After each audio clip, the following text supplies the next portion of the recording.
বাংলাদেশের আকাশে দেখা মিলেছে পবিত্র শাওয়াল মাসের চাঁদ।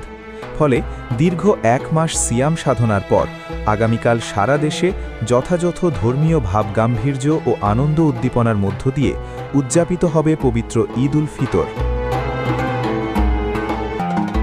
আজ সন্ধ্যায় জাতীয় চাঁদ দেখা কমিটির সভা শেষে ধর্ম মন্ত্রণালয় থেকে এই ঘোষণা আনুষ্ঠানিকভাবে জানানো হয়। চাঁদ দেখা যাওয়ার সংবাদ ছড়িয়ে পড়ার সাথে সাথেই সারা দেশে ঘরে ঘরে শুরু হয়েছে আনন্দ উৎসব। পাড়া মহল্লায় বেজে উঠছে ঈদের চিরচেনা গান। পবিত্র ঈদ উল ফিতর উপলক্ষে রাষ্ট্রপতি ও প্রধানমন্ত্রী দেশবাসীকে ঈদের শুভেচ্ছা জানিয়েছেন।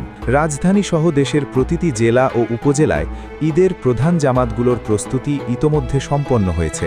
ধর্মপ্রাণ মুসল্লিরা নাজাতের মাস পার করে এখন প্রস্তুত হচ্ছেন ভ্রাতৃত্বের এই মহামিলনে শরিক হতে। সব ভেদাভেদ ভুলে নতুন পোশাকে সজ্জিত হয়ে একে অপরের সাথে আনন্দ ভাগ করে নেওয়াই এই ঈদের মূল তাৎপর্য।